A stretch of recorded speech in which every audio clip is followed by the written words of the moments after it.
She didn't scream. She didn't call the cops. She just crossed the street when she saw him and his dog, like walking past was too close. To her, it was a reflex. But to him, it was a reminder. How many times can you serve a country that still flinches when you pass by? The morning air was cool, with that quiet stillness only Sundays carried. Master Sergeant Leon Lee Rucker walked along Maplewood Lane, a quiet neighborhood just 3 blocks from his small home. His steps were steady. His service dog, Sam, kept pace, head level, ears alert, not pulling, not sniffing. Trained. Disciplined.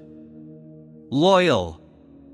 Lee wore a faded windbreaker zipped up to the collar, a baseball cap low over his eyes, and a laminated VA card tucked into the chest pocket, corners curling from years of being touched but rarely shown. He passed a man watering his lawn. The hose slowed.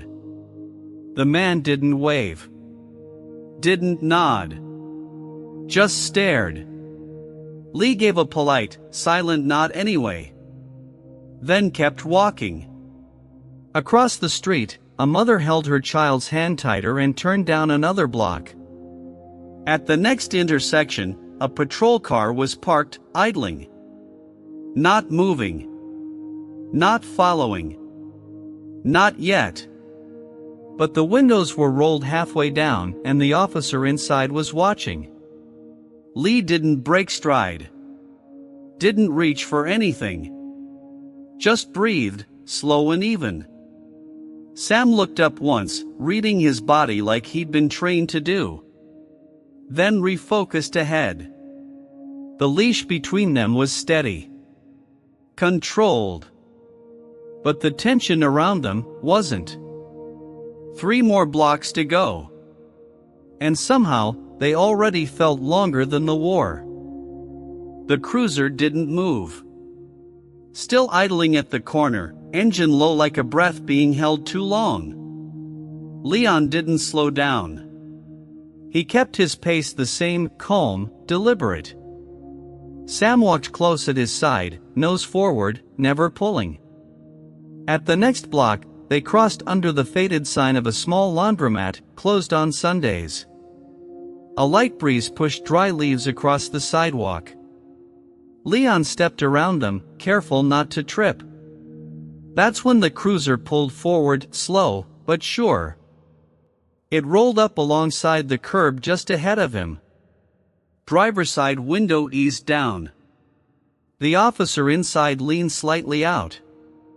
White, early 30s, maybe younger than Leon's oldest son. "We got a call," he said, like it explained everything. Leon stopped, hands relaxed at his sides. He tilted his head just enough to show he was listening. The officer looked him over, not hostile, just cautious.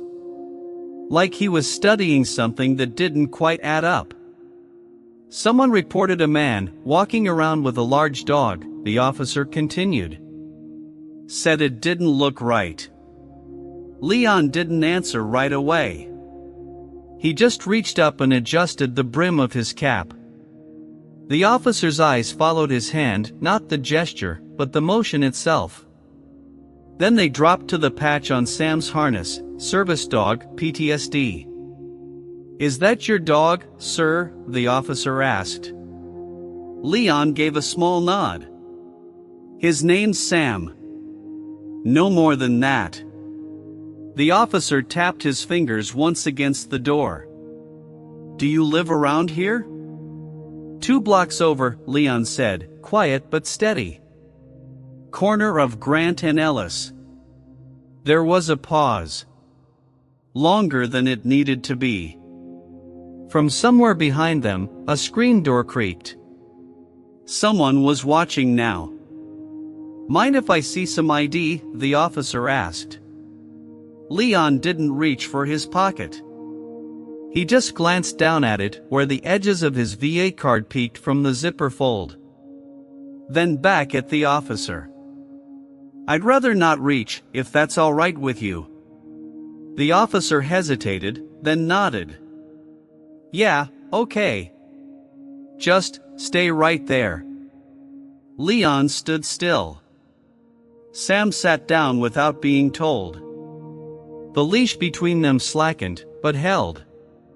The wind picked up again. A paper cup skittered across the sidewalk like it was trying to leave quietly. Nothing had been said, really. But everything had been heard. Leon didn't shift. Didn't speak. He stood still, right there on the sidewalk, hands down, palms relaxed. Not raised, not aggressive, just still. Sam leaned against his left leg, body warm and grounded, eyes sweeping the curb. A quiet guard, doing what he was trained to do. The officer stepped out of the cruiser, slowly. The door clicked louder than it needed to. He adjusted his belt once, then again, as if that might help him feel more sure of what he was doing. Leon offered no resistance. No challenge. He looked the officer in the eye, steady but tired. "You said someone called," he said. The officer nodded. "Said there was a man walking through the neighborhood, didn't look familiar."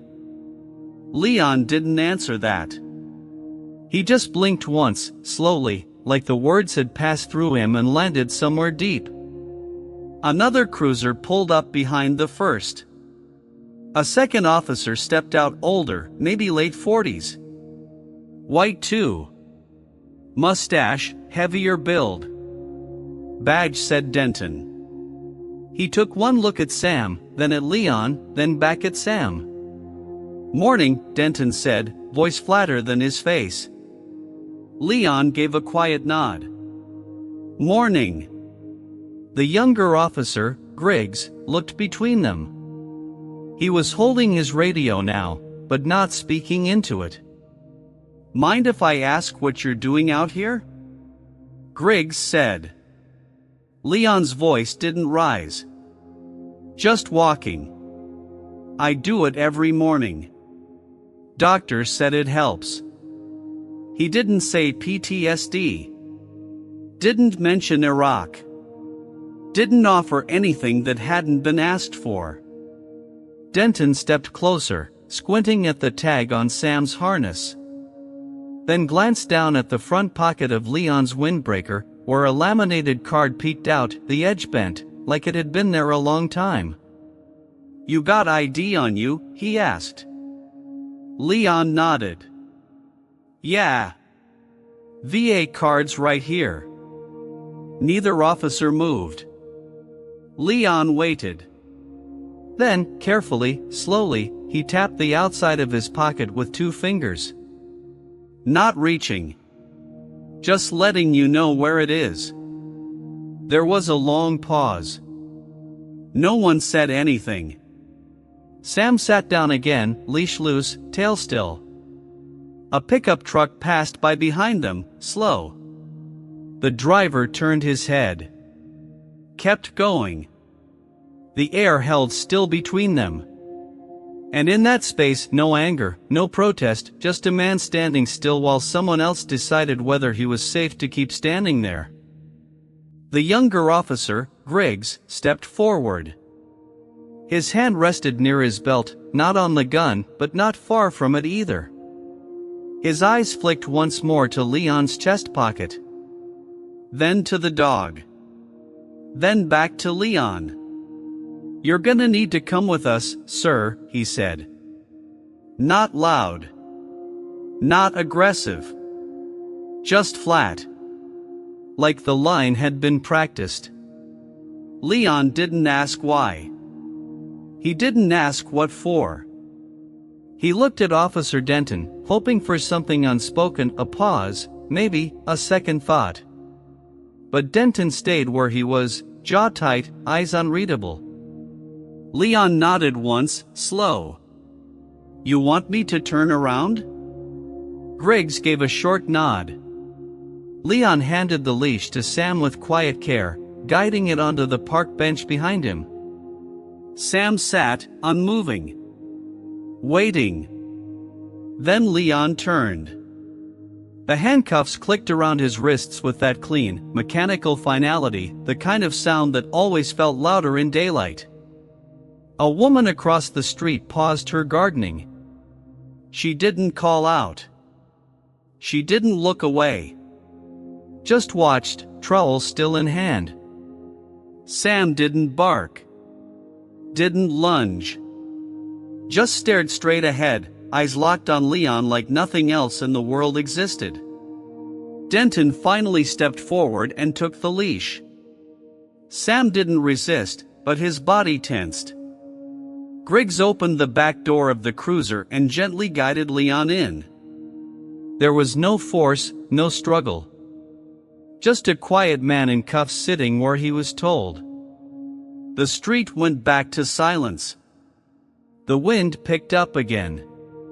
One of Leon's gloves fell from his coat pocket as he sat. No one noticed. The VA card, bent at the corner, now peeked fully from his jacket, half exposed, fluttering lightly with each breath he took. Denton stood there, holding the leash. Sam glanced up at him once. Then back to the cruiser. Waiting. Not one word had been shouted. Not one voice raised. But the damage had already made its way into the air, and settled there like dust no one had time to sweep up. The cruiser's back seat was narrow, knees almost touching the partition. The cuffs pressed into the small bones of Leon's wrists, but he didn't ask for them to be loosened. He just sat there, breathing slow, eyes on the edge of the front seat. No radio chatter. No questions. Just the hum of the engine and the occasional crunch of tires settling on the gravel near the curb. Outside the window, Sam was still on the sidewalk. Officer Denton had tied the leash to the iron armrest of the bench, but the knot was loose, like he wasn't sure it was right to do even that. Sam didn't lie down. Didn't whimper. Just sat, facing the cruiser. Still as stone. A boy on a scooter rolled past, slowed. Looked at the dog. Looked at the car. Then kept going. Leon shifted slightly. The cuffs clicked again. He stared at his hands. There were faint scars there, some old, some older. None of them from today.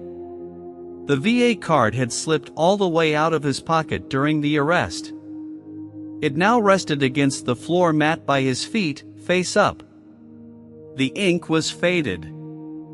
His photo barely visible in the afternoon light. Griggs sat in the front seat, glancing at the mirror every few seconds but not speaking. His fingers tapped the wheel, restless. No movement to drive. No instructions from dispatch. Just waiting. A truck passed, country music leaking faintly through its open window. Then silence again. Leon closed his eyes. Not to sleep. Just to get quieter than the air around him. Sam didn't move. The leash hung soft between the bench and his chest. His head was tilted slightly, watching the door. Not barking. Not confused. Just waiting. Not one person had shouted. No threats. No slammed doors.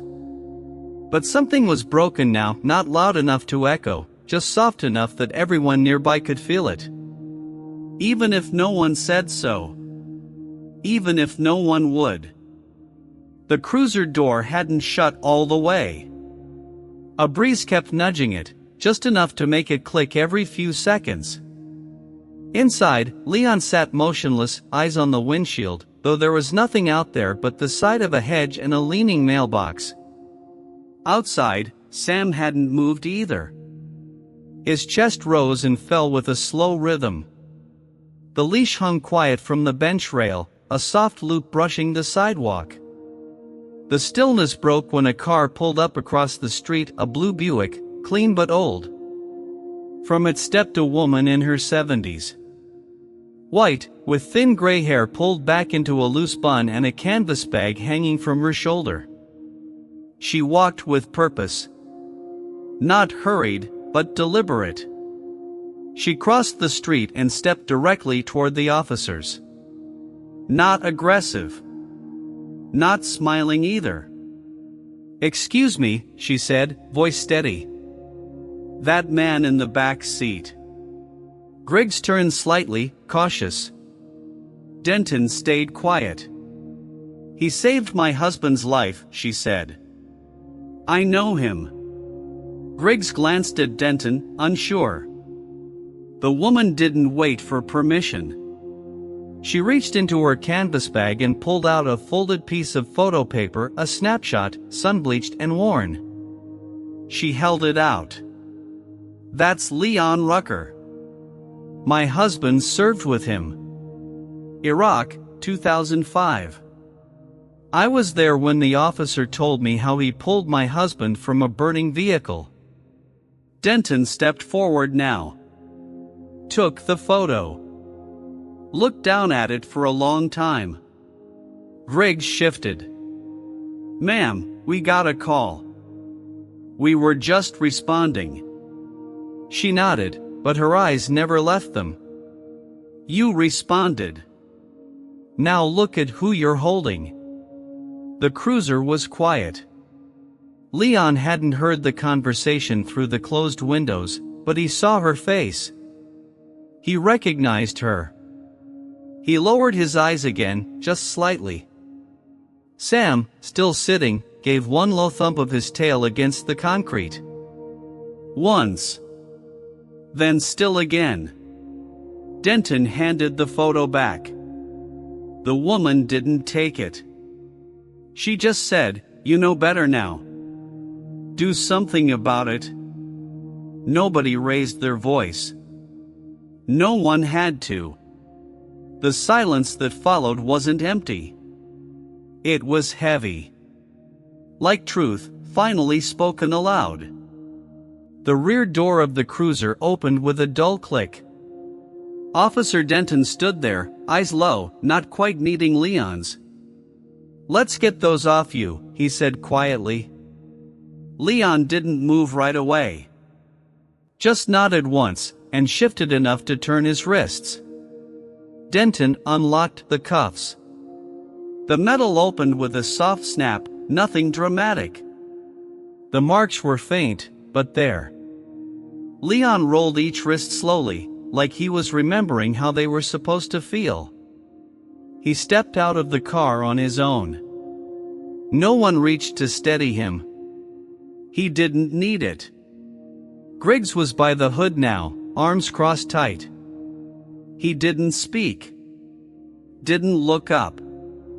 Leon didn't ask for an apology. Sam saw him and stood up immediately. Tail down. Ears forward. He didn't bark or jump. Just stepped into place beside him like the last 20 minutes hadn't happened. Denton handed the leash back without a word. Leon took it with the same hand that had been cuffed. Across the street, the woman, Mrs. Haynes, watched from the sidewalk. She gave a small nod. Not approval. Just acknowledgement. Leon gave her a nod in return. That was all. Then Griggs spoke, low and awkward. "Sir, do you need a ride home?" Leon shook his head. No. He turned. Walked back the same direction he'd come from, Sam beside him. Same pace. Same route. Nothing rushed. At the corner, a pair of teenagers on bikes passed. One of them looked at Leon, then at the officers behind him, but said nothing. Just kept pedaling. Leon didn't look back. The VA card was still in his jacket. The crease a little deeper now. The leash never tightened. Sam stayed close without being asked. Behind them, the cruiser doors shut.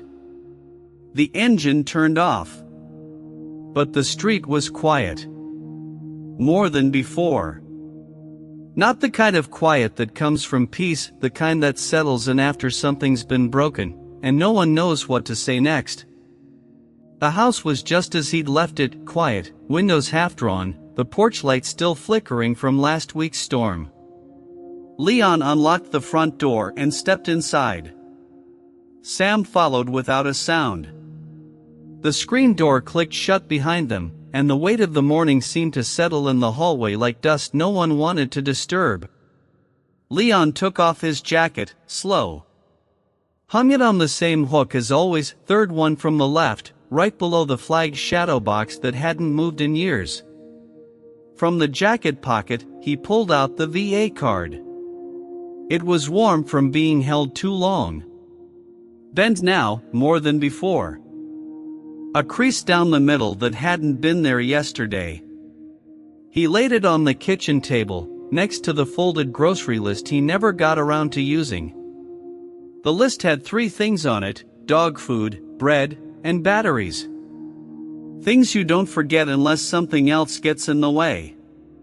He filled Sam's water bowl. The dog drank without noise, then lay down by the fridge, facing the door. Leon stood for a moment by the sink, watching the afternoon light lean through the blinds. It hit the table just right, catching the corner of the VA card, making the laminate shine like it was new again. He reached for the mail but didn't open any of it. Instead, he sat down. Hands resting on his knees. Not tired. Just still. Across the table sat a letter. Unopened. From the Department of the Army. A commendation for a man who once ran toward fire while others ducked. He didn't open that either. Sam lifted his head, sensing something in the quiet. Then lowered it again. And the VA card stayed where it was, bent, faded, but whole. It had said enough. It had always said enough. The question that remained wasn't about what the card proved. It was about why, even now, in a neighborhood with trimmed hedges and picket fences, it still wasn't enough to be left alone. And for those watching, if a card can't speak for him, maybe you can. Share the story. Let someone know what happened. Because silence isn't always peace. And peace isn't always given. Sometimes, the deepest wounds don't bleed, they wait in silence, in the quiet way a man lowers his eyes when someone doubts his worth. Leon Lee Rucker didn't raise his voice. He didn't resist. He walked his dog, followed directions, and wore the scars of his service with quiet dignity. But even with a laminated VA card, a trained service dog, and decades of honorable sacrifice, he was still treated like a threat, not for what he did, but for how he looked. That day, the cuffs came off, but something heavier stayed. It was the kind of hurt that doesn't bruise skin, it bruises trust. This story reminds us that dignity shouldn't need explanation. That a veteran shouldn't have to prove, again and again, that he belongs on the very streets he once swore to protect. How many times must a black veteran carry proof just to be left in peace? If Leon's story moved you, let it keep walking. Backhand index pointing right. Share this video so others don't stay silent. Thumbs up like it if you believe service deserves respect, without conditions. Bell and subscribe to Black Veteran Stories, because these stories are real. And they matter.